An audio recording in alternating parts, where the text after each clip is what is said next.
Ciao ragazze mie e ragazzi miei e bentornati sul mio canale. Allora, dopo tante esitazioni mi sono decisa a fare un video sul significato degli arcani. Eccolo qua, dopo tante esitazioni. Perché? Perché avevo tante esitazioni. Io finché non ho...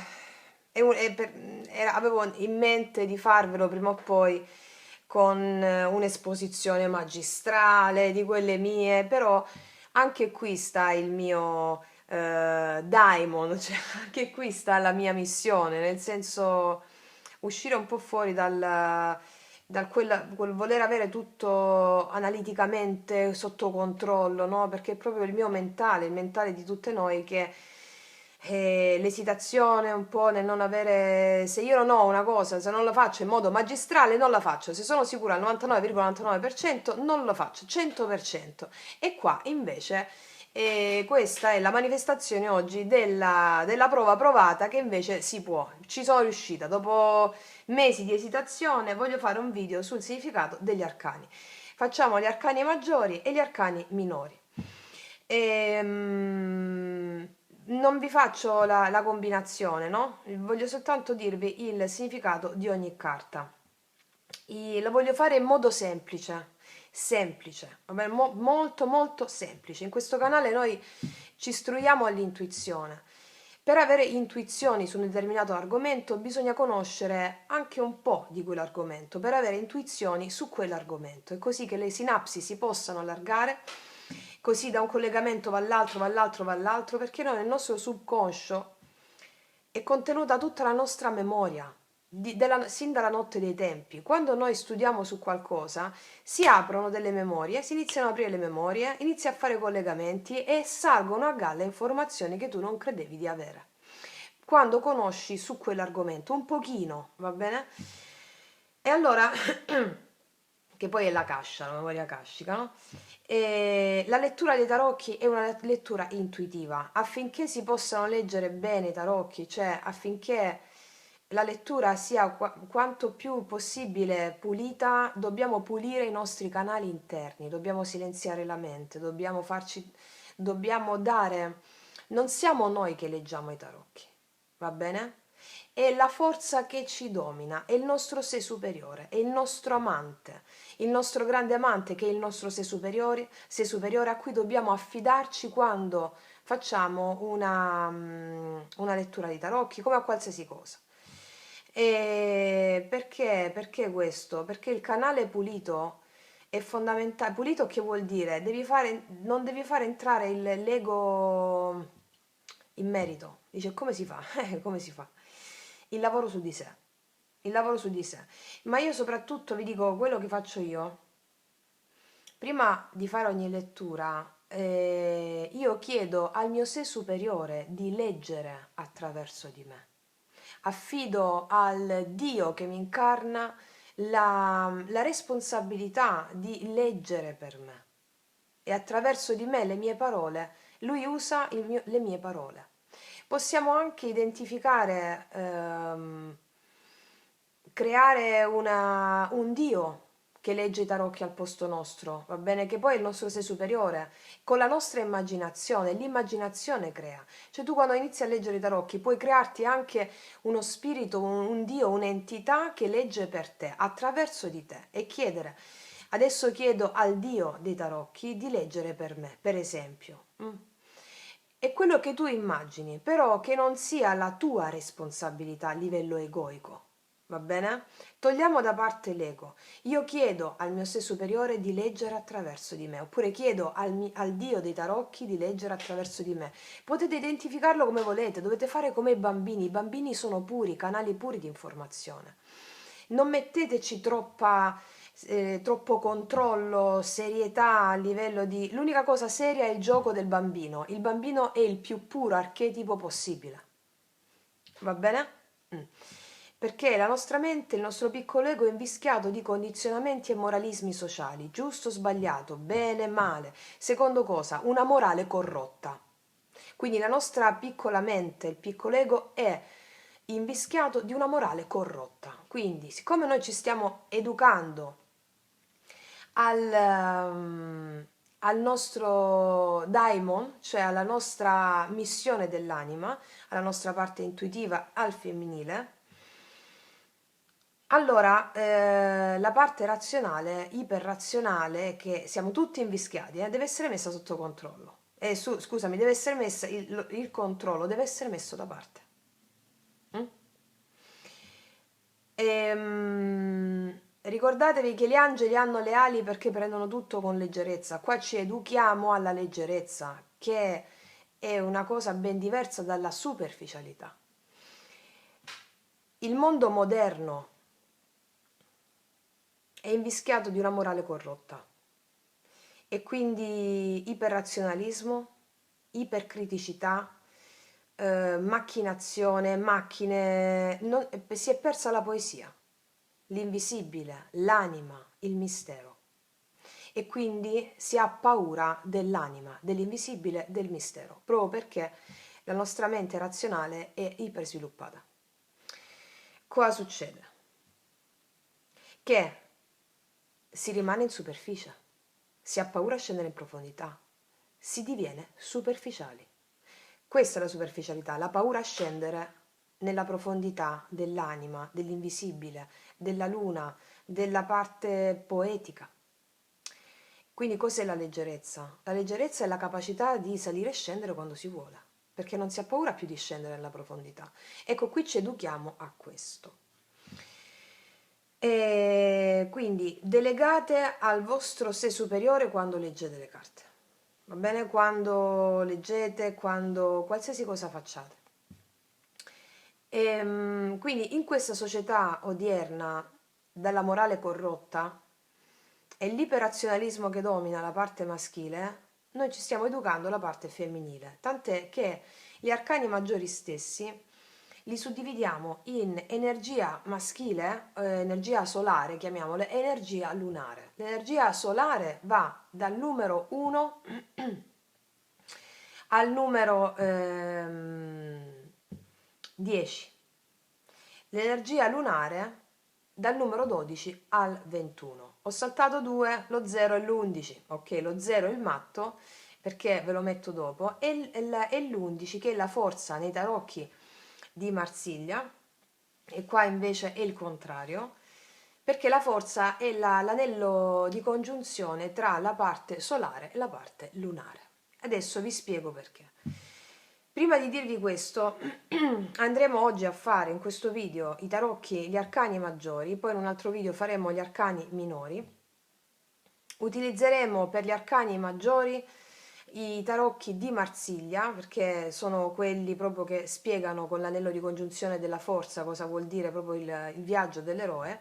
Poi continueremo con gli arcani, con i Rider White, va bene?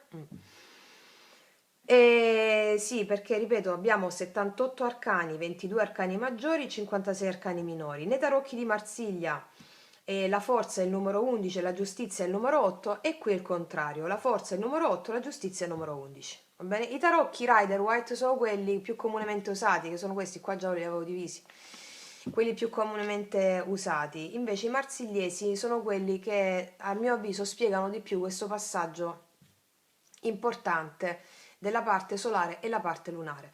Per fare questo, quindi io vi parlerò esclusivamente del significato della carta e senza fare le combinazioni, gli abbinamenti, proprio perché voglio partire basico, semplice. Poi nei tarocchi, nei interattivi che facciamo, vedete le combinazioni di carte, no? Per imparare. Una chicca che vi voglio dare, ve l'ho già detto tempo fa, su come io ho iniziato. Prendendo gli arcani maggiori, io ne estraivo uno al giorno. Ne estraivo uno al giorno e senza conoscere il significato, cioè a livello proprio lo sapevo un po' così, sommariamente.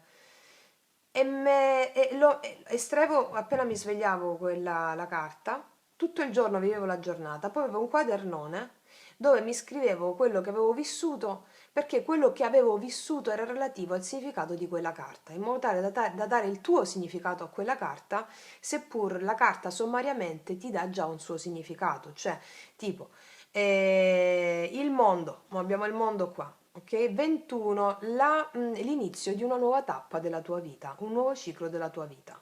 Mm? Sapevo questo, per esempio. Allora, prendevo il mondo, pescavo per esempio il mondo, vivevo la giornata e poi a fine giornata, proprio come disciplina, scrivevo i miei pensieri riguardo a quella giornata rispetto a questa carta, contemplando la carta, anche i disegni della carta, contemplando cosa significava per me quella giornata, una nuova tappa della vita, e mi mettevo quello che per me era stato saliente in quel giorno, anche se non uscivo di casa.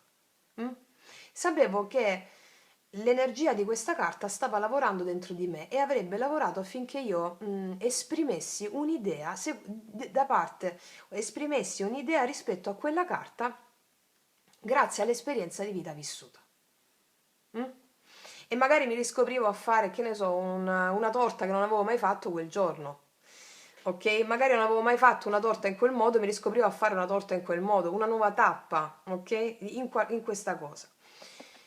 Se mi uscivano più volte le stesse carte, nello stesso quadernone, era un po' alla brutta, diciamo, non è che era tutto sistemato, no? Nello stesso quadernone mi riscrivero di nuovo che cosa significava di nuovo quella tappa per me. Poi vedevo se per esempio mi era uscito, mi succedeva per 3 volte consecutive, 3 giornate consecutive la stessa carta, leggevo quello che avevo scritto in quei giorni. Cioè, e mi arrivavano delle intuizioni. Mi arrivavano intuizioni e iniziavo così a creare il mio significato di quella carta. Va bene? Perché noi siamo esseri unici e irripetibili. Quello che fai tu non lo può fare nessun altro. Va bene? Anche se fate le stesse cose, se per esempio avete due negozi di estetismo, per esempio, quello che fai tu non lo può fare la persona a fianco, quello che fa la persona a fianco non lo puoi fare come lo fai tu. Va bene? Cioè ognuno di noi è un essere unico e irripetibile. Una quercia è diversa da un'altra quercia, ma è una quercia. Devi essere consapevole di essere unica come una quercia. E quindi la lettura delle carte, dei tarocchi, è uno straordinario viaggio iniziatico per l'uomo. Al di là della divinazione, la divinazione è relativa, cioè che cosa voglio dire? Sapete che il futuro non si prevede, si possono invece prevedere le dinamiche karmiche e dharmiche che sono comuni a tutti gli esseri umani, perché tutti gli esseri umani hanno in sé il viaggio dell'eroe. Cos'è il viaggio dell'eroe? La discesa dell'uomo, dell'anima sulla terra che si incarna in un corpo. Questo è il viaggio dell'eroe, quindi le dinamiche karmiche e dharmiche sono comuni a tutti. Ok? Quindi e il viaggio è un po', diciamo che tutti gli arcani sono archetipi, sono forze, sono dei. In questa società moralistica, patricentrica, ehm, abbiamo perso la facoltà di immaginare la parte poetica della vita e, e creiamo sotto forma di automatismo. Noi no, cioè noi ci stiamo educando al resto. La, è come se dobbiamo riscoprire il senso della poesia, il senso del mistero, il senso dell'oltre, il senso dell'anima. E quindi l'anima è l'invisibile, è il nostro amante, il tuo sé superiore, l'anima è il tuo più grande amante. E i tarocchi sono un viaggio iniziatico straordinario per iniziare a prendere confidenza con il mistero della vita che diventa sempre più familiare e ti spaventi sempre meno perché si ha paura dell'invisibile dell'anima. Si ha paura perché in una società moralistica patricentrica si ha paura, con l'iperrazionalismo sviluppato. Ecco perché si ha paura. Che si rimane in superficie anziché scendere in profondità. Ribadiamo che chi sta in superficie è perché ha paura di scendere nella profondità. Gli angeli hanno le ali perché prendono tutto con leggerezza. La leggerezza è il saper scendere e salire dalle profondità dell'abisso, proprio come Persefone nel regno di Ade, e risalire in superficie. Gli archetipi, i miti, narrano la storia dell'uomo. Il mito di Persefone è il mito dell'inverno, si scende nella profondità, il seme è sottoterra per poi risalire in estate, sbocciare in estate. Quindi gli archetipi, i miti, come i tarocchi, raccontano la storia dell'essere umano. E in questa società, ripeto, moralistica, patricentrica, noi abbiamo il dovere, il dovere di riscoprire la poesia, di riscoprire la parte animica, di riscoprire il nostro grande amante, il nostro sé superiore. E i tarocchi ci aiutano a fare questo viaggio straordinario, iniziatico, chiamato vita, affinché noi diveniamo maghi. Cos'è un mago? Un creatore consapevole. Il mago cos'è? Colui che integra il karma, dice sì al karma, dice sì alle emozioni che la tua mente giudica negative e che la società ti ha fatto giudicare negative, come rabbia, tristezza, abbandono. Sono tutti dei, divinità volute dal tuo karma, cioè dal tuo Dio, affinché tu dica sì e grazie all'integrazione di quelle forze, di quelle divinità, tu diventi un creatore, perché il mago chi è? Colui che sa gestire perfettamente tutte le forze che convivono in lui. Sa scindere l'ego inferiore. L'ego inferiore è quella cosa che ti fa controllare, ha la pretesa, il delirio di onnipotenza di controllare dell'ego, deve essere spazzato via per avere il viaggio iniziatico con i fiocchi.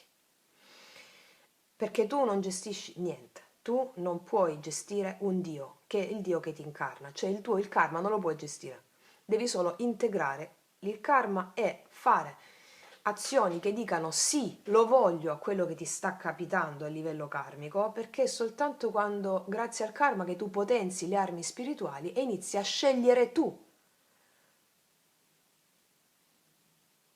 la strada del tuo successo verso il Dharma. Il libero arbitrio sta nel renderti consapevole della tappa karmica, dire sì al karma con meraviglia, qualsiasi cosa succeda, dire sì al karma, perché le stesse cose ti si sono ripetute centinaia e migliaia di volte per tutte le incarnazioni perché hai detto no al karma. Hai scelto di dire no per libero arbitrio, per paura. Invece, qual è il libero arbitrio? Dire di sì affinché tu integri. Per esempio, nella rabbia abbiamo Ares, no? Nella rabbia abbiamo Ares, il dio Ares, dio della guerra, della rabbia, cioè il dio della guerra, no? Quando tu hai rabbia è perché c'è un istinto represso in te, come pure quando hai ansia o paura, un istinto represso in te, c'è il dio Pan che ti bussa. Cosa succede? Io ti accolgo, dio Pan o Ares. Aiutami ad aiutarti ad aiutarmi. Fammi vedere cosa non sto ancora vedendo e fammi andare dove devo andare. Lo devi fare quando? Quando tu senti tutta l'emozione, stai proprio per scoppiare, senti la rabbia, sentila tutta, non la sprecare all'esterno, non inveire, sentila tutta all'interno, lasciati proprio bruciare da quella sensazione, fino a quando a un certo punto capirai che non è più rabbia, è solo energia. Non senti più la rabbia, senti solo energia. E in quel momento chiedi ad Ares o a Marte di portarti sul cammino giusto, verso il tuo Dharma, verso il tuo talento, il tuo potenziale.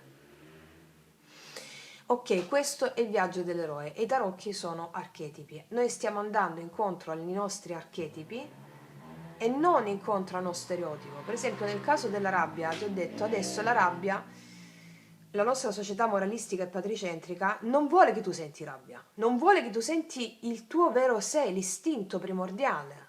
È occultato, devi comportarti bene, devi essere in un certo modo, devi essere così e dentro di te qualcosa scalpita. Quando non scalpita, si somatizza nel corpo.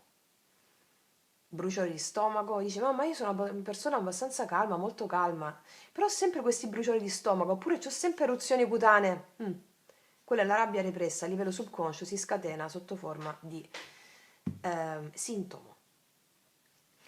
Quindi, ritornando qui agli arcani maggiori, oggi facciamo gli arcani maggiori, parlerò con i marsigliesi per descrivervi l'anello di congiunzione che abbiamo sulla forza, che è essenziale e importante, e ci abbineremo i miei oracoli lui-lei, che sono oracoli nati dal mio viaggio dell'eroe, dal mio trascendere l'ego attraverso dolori profondissimi, e fino a che non sono arrivata alle mie illuminazioni, che come vi spiegherò adesso, quelle illuminazioni non sono altro che piccoli granelli ancora sulla strada, perché l'evoluzione è indefinita. Gli oracoli lui-lei sono la manifestazione del divino maschile che si presenta devoto al suo femminile, ossia la parte razionale dell'uomo che si presenta devota alla parte magica, all'anima, alla poesia.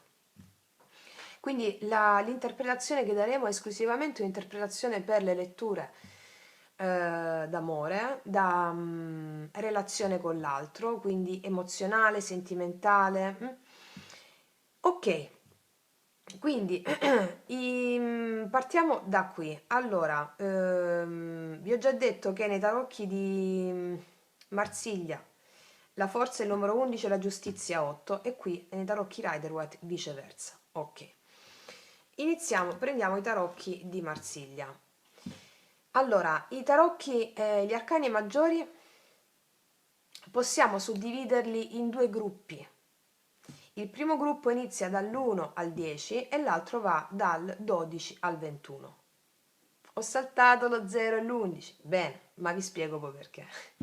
Allora, il matto, abbiamo qua il matto. Allora, iniziamo con il numero 1. Il matto è l'inizio, anzi, prima di dirvi questa cosa, vi sto facendo una spiegazione un poco più particolare, un poco più inclusiva e poi andiamo a vedere carta a carta, perché come vi stavo dicendo all'inizio, questo è un video che sto cercando di fare da tanto tempo, poi mi ero fermata per la mia parte iperrazionalistica.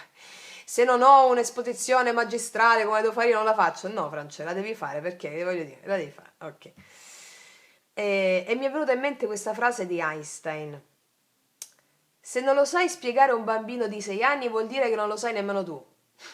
Quindi questa frase mi girava in testa e dicevo, vabbè, quindi io devo fare una cosa semplice, devo spiegare i tarocchi in modo semplice, cioè il significato in modo semplice, come le spiegherei a un bambino. Va bene? Perché poi il lavoro su voi stesse, che include tutto quello che sappiamo, la connessione con la vostra parte intuitiva, vi serve a fare da canale all'interpretazione. Dovete sapere un po' di una cosa, poco a poco, per avere intuizioni su quella cosa. Cioè, io devo avere una base di, non lo so, di fisica, se voglio sapere comprendere la teoria della relatività, ma io la base di fisica non ce l'ho, ce l'ho fatta a scuola, ma non ce l'ho la base di fisica, non posso comprendere delle teorie di fisica se non ho una piccola base di fisica, mi spiego? Ok, quindi una piccola base di ehm, spiegazioni semplici vi servono ad aprire i canali, ad accedere alla memoria akashica, al vostro subconscio che già possiede tutte le informazioni. Con lo studio, con le informazioni che ci diamo qui, vi servono proprio ad accendere i canali. Ok. Allora, vi stavo dicendo, il viaggio dell'eroe. Il viaggio dell'eroe è quello che l'uomo fa incarnandosi sulla Terra. Cosa accade? Accade che parte con, dividiamo in due gruppi gli arcani maggiori. Abbiamo il primo gruppo, chiamiamolo gruppo solare, dall'1 al 10, e poi passiamo dal 12 al 21, gruppo lunare. La parte più razionale, più la parte solare che si vede, la parte più spirituale. Ok. Quindi abbiamo il numero 1. Iniziamo col numero 1, è l'inizio delle cose, il mago. Il mago, l'attività è la prima mossa che gli arcani seguenti, fino al 10, svilupperanno in un discorso di potere di conquista esterna, concreta, che dovrà portare al superamento proprio dei valori materiali. Però come si superano i valori materiali? Solo dopo averli conquistati, posseduti ed esercitati. Il primo gruppo quindi è fino alla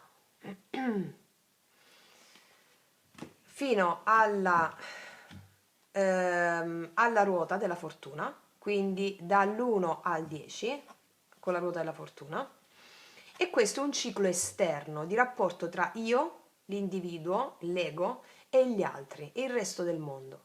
Questo ciclo si conclude con l'arcano numero 10, la ruota della fortuna. Prima di passare al secondo gruppo, o ciclo, al ciclo lunare, c'è un arcano di passaggio che è la forza.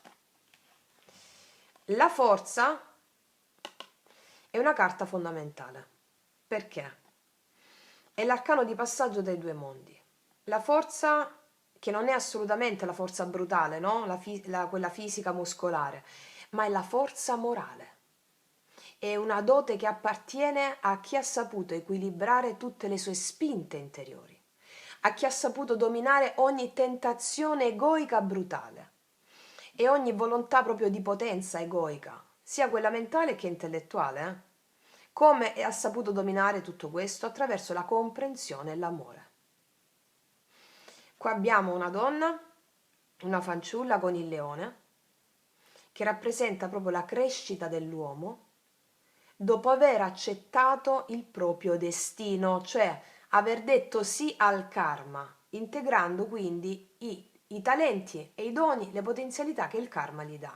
Ricordiamo che c'è una linea sottile tra destino, il destino e il libero arbitrio. Che cos'è? Ve lo spiego spesso. Il destino è quello che hai scelto, le qualità che hai scelto di incarnare, quindi la tua missione dell'anima in questa incarnazione. Tali qualità le hai scelte prima di incarnarti qua. Mm? Questo è il tuo destino. Il libero arbitrio cos'è? La scelta di dire sì alle situazioni che succedono a livello karmico, che la tua mente analitica giudica negative, anziché ripeterle finché non dici sì e vai verso il Dharma. Mm? E inizi per libero arbitrio a creare realtà magnifiche che hanno a che fare con la tua magia. Ok. Ricordiamo che in questo momento storico la capacità di immaginare è limitatissima, perché siamo iperrazionali. La razionalità non immagina, la parte magica della vita sì, l'anima sì. Ecco perché è la parte lunare quella a cui stiamo andando. La contemplazione dell'anima, del mistero, della bellezza è insita in quel mistero che tutto crea. È nell'invisibile che si fanno i giochi, non nel visibile. Il visibile non è altro che un'immagine, un'immagine temporanea, un'immagine parziale e temporanea. Ok. Allora, stiamo dicendo, quindi in questo momento l'uomo ha raggiunto, è padrone delle sue forze, ossia ha la giusta ragione, non iperrazionalità, la giusta ragione, ha la volontà, ha l'intuizione, l'equilibrio, la saggezza e la pazienza. E adesso può affrontare anche le forze più brutali, cioè il karma, cioè adesso il karma lo affronta già qua, però adesso qualsiasi cosa di karma gli succede non si scontra più con il karma, non si contrappone più al karma, ai venti del karma, ma li accoglie con ragione, volontà, intuizione, equilibrio, saggezza, pazienza. Questa è la forza di volontà che è unita alla forza spirituale e coraggio, è un cocktail a cui nessuna forza brutale dell'ego può resistere, mi spiego? Cioè, lo vince la forza. Il leone ha una forza potentissima, cioè i suoi istinti sono fondamentali per l'uomo, non devono essere repressi gli istinti del leone come la società attuale invece ci fa fare. Devono essere incanalati nel modo giusto perché gli istinti servono ad avere la completezza piena dell'uomo. Siamo tutti sedati adesso, ok? Quindi la forza dunque ci indica che siamo in possesso di una forza superiore, una potenza magica, che doma la violenza con la gentilezza e il suo volere, la volontà di quest'uomo che è diventato l'arcano 11 della forza, la volontà propria e la volontà universale sono diventati la stessa cosa, cioè quello che io voglio è per un bene superiore al mio piccolo ego, è per il bene del mondo. Con questa consapevolezza si è pronti ad andare nel secondo ciclo, contraddistinto da quest'altro gruppo di arcani. Adesso si è pronti ad entrare nel mondo spirituale o lunare. Infatti qua abbiamo la luna. Ok. A questo punto, l'appeso lo mettiamo dopo, poi vi dico. A questo punto abbiamo l'appeso. L'appeso è una carta potentissima che dopo vi spiego il significato dell'appeso nella realtà fattiva. Adesso stiamo vedendo proprio a livello, siccome tutta la realtà non è una realtà sola, sono più realtà, cioè l'invisibile e il visibile. Adesso vi sto dicendo cosa significa proprio l'appeso, questi arcani a livello di sottile, la potenza di questi arcani. Ok, dopo vi spiego gli altri. Ehm, L'arcano numero 12, in questo caso, cosa fa l'uomo diventando l'appeso? Diciamo noi che siamo l'eroe che scende sulla terra diventa l'appeso, non dopo tutto il viaggio della prima parte. Compie coscientemente il sacrificio di se stesso, dal suo piccolo ego. Quindi l'appeso compie coscientemente, dopo questa consapevolezza della forza, il sacrificio di se stesso, del suo piccolo ego. Inizia a rendere sacro tutto ciò che fa, sacrificando l'ego. Rendere sacro, sacrificio significa rendere sacro. Rendo sacro. Quando tu rendi sacro qualcosa, inizi a sentire che l'ego non ha, è una cosa talmente piccola rispetto al sacro. Tu inizi proprio a sacrificare l'ego rendendo sacro ogni cosa che fai. Perché solo in questo modo si ha l'iniziazione ai misteri. Quindi l'uomo appeso, l'eroe nella figura dell'appeso, adesso è disposto a dimenticare se stesso come individuo, cioè come ego, è disposto alla morte per rinascere ad una nuova vita. Sapete che gli sciamani vengono chiamati morti in vita, perché hanno la capacità proprio di aver trasceso l'ego, La morte è dell'ego, La morte è proprio dell'ego, ok? E quindi qua l'appeso ce lo troviamo come una crisalide. È come la crisalide è la sofferenza del bruco vincolato alla terra prima di diventare farfalla, libera di muoversi nello spazio, nei mondi paralleli. Infatti quella che il bruco, no? Sapete la frase, quello che il bruco, quando il bruco la chiama morte, la farfalla la chiama vita. Mi sono sbagliata così, com'era la frase? Quello che il bruco chiama morte è la vita, no? Per la farfalla, cioè è proprio questa il passaggio. Infatti l'appeso è associato anche alle professioni mediche, il medico, l'operatore olistico, colui che è al servizio dell'altro, no? E quindi, ed ecco che l'appeso, l'eroe l'appeso, che in questo caso è l'appeso, l'eroe che veste i panni dell'appeso, per compiere il viaggio deve superare delle nuove tentazioni più grandi, pericoli di ricadere nelle tentazioni dell'ego, che ricordiamo sono accompagnate. Quali sono le tentazioni dell'ego? Paura, penuria, limitazioni, controllo, giusto, sbagliato, secondo una morale corrotta rispetto alla morale naturale che è l'archetipo dell'uomo. Cioè, cosa voglio dire? In questo modo l'appeso inizia a sacrificare tutte queste forme dell'ego. Mm? Quindi l'appeso affronterà il diavolo, la torre, la luna, che è l'anima, il femminile, l'oscurità, che non è assenza di luce, ma dove la luce non si vede ma c'è. E quindi qua abbiamo l'appeso che deve affrontare queste prove, che queste prove qui, l'appeso qua scende in queste, che poi è salire, in queste prove e dovrà affrontare l'ego di nuovo, però dopo aver passato le prime tappe, quindi è un ego ancora più grande, no? Una tentazione più grande. Qual è la grande tentazione dell'ego in questo caso?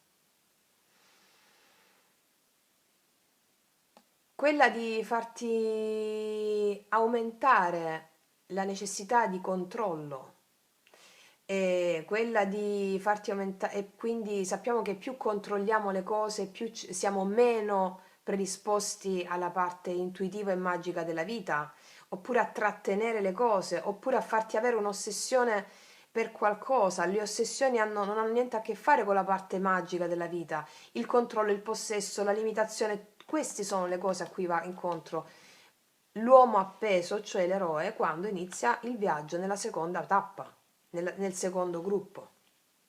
Comunque, ehm, affronterà la luna, allora luna tanto temuta. Ecco, voglio spezzare proprio una lancia a favore della luna. La luna è quello a cui il nostro mondo deve tendere.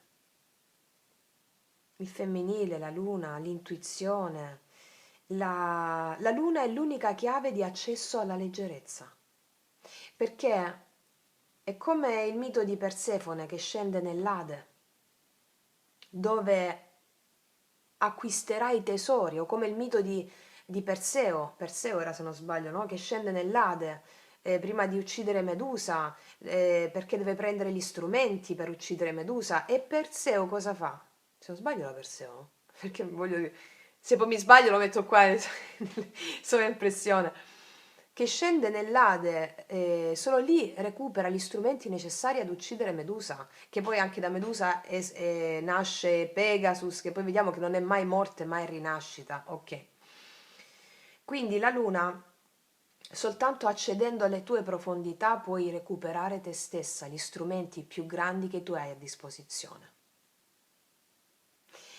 La luna è una carta profondissima di grande intuizione, di grande creazione, perché soltanto nell'oscurità, nelle profondità degli abissi dell'oceano, del subconscio, ci sono i tuoi più grandi tesori. Ok. Quindi, dopo di questo, che cosa abbiamo? Ehm, Dopo che l'appeso fa questo viaggio, arriverà al culmine di questo viaggio nel mondo. Una nuova tappa, ha concluso una tappa importante e avrà una nuova tappa della sua vita. E cosa succede dopo il mondo? Si va nel matto, si va allo zero. Quindi, fatto questo viaggio, dell'appeso si trasformerà nel matto, ossia dopo aver completato i 2 cicli si troverà candido e puro. Candido e puro. Ma che succede poi? Che una volta raggiunta la vetta della conoscenza, ogni uomo, ogni eroe, ricercatore della verità, si accorge che ci sono altre vette più grandi. E allora?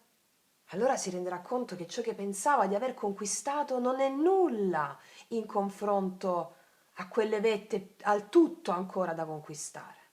Infatti l'appeso si troverà, scusami, il matto si troverà a capire che rispetto ad altre vette, al tutto da conquistare ancora, quello che ha conquistato lui è un solo sacchetto, è un piccolo sacchetto che si porta sulle spalle rispetto a alle vette che sta guardando davanti a lui.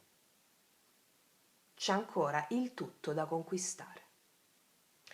Cosa accade quindi davanti all'arcano zero, al matto? Ci si accorge che il tutto è fatto di nulla e ritorna al nulla. A questo punto, con l'arcano numero 0, la ragione finalmente tace davanti al grande mistero del nulla tutto. E l'eroe, l'uomo, il ricercatore, si rende conto della sua piccolezza egoica e che il suo viaggio non è finito, perché l'evoluzione è indefinita e quindi egli dovrà affrontare un nuovo ciclo di iniziazione, quindi ripartendo dal mago, e un nuovo quindi ciclo di iniziazione che però, e quando quest'altro ciclo sarà concluso, ritornerà di nuovo qua al mondo l'eroe si troverà di nuovo dal nulla tutto, di nuovo nel nulla tutto, però a un livello ancora più alto, quindi l'evoluzione indefinita. Mm? Quindi vi ho voluto fare questa parentesi per spiegare gli arcani maggiori e il viaggio dell'eroe proprio come visione introduttiva sugli arcani maggiori. Mm? In tutto questo passaggio, gli arcani minori sono divisi nelle lame di terra, aria, fuoco e acqua, sono gli elementi entro cui noi facciamo l'esperienza terrena. Detto questo, in questo mazzo di tarocchi e nei Rider White, come vedete, ora ve lo faccio vedere, la forza qua è il numero 11 e qua è il numero 8, va bene? E poi l'11 qua è la giustizia e invece qua è la forza. Dove sta invece la giustizia per questo mazzo? Dove sta? Aspetta, che è l'8, eccola qui. L'8 nei marsigliesi, nei Rider White è l'11, la giustizia. Ok. Vi ho voluto fare, ripeto, partire da qui perché quando ho iniziato a studiare io, ho iniziato a studiarli così, appunto. E ve li ho spiegati in questo modo. Adesso, tu stai prendendo nel frattempo? Sì. Quindi, adesso abbiamo fatto 40 minuti fino a questo momento con la spiegazione. Non so se vi spiego carta a carta adesso, lo metto in questo video, lo mettiamo un altro. Comunque, ragazze mie, per adesso, per questa fase abbiamo concluso e poi iniziamo a leggere arcano arcano, il significato di arcani maggiori, arcano per arcano, abbinandoci i miei oracoli, lui, lei. Quindi per adesso, ragazze mie, vi abbraccio tutte, vi mando un bacio enorme, come sempre, che Dio vi benedica. Mua!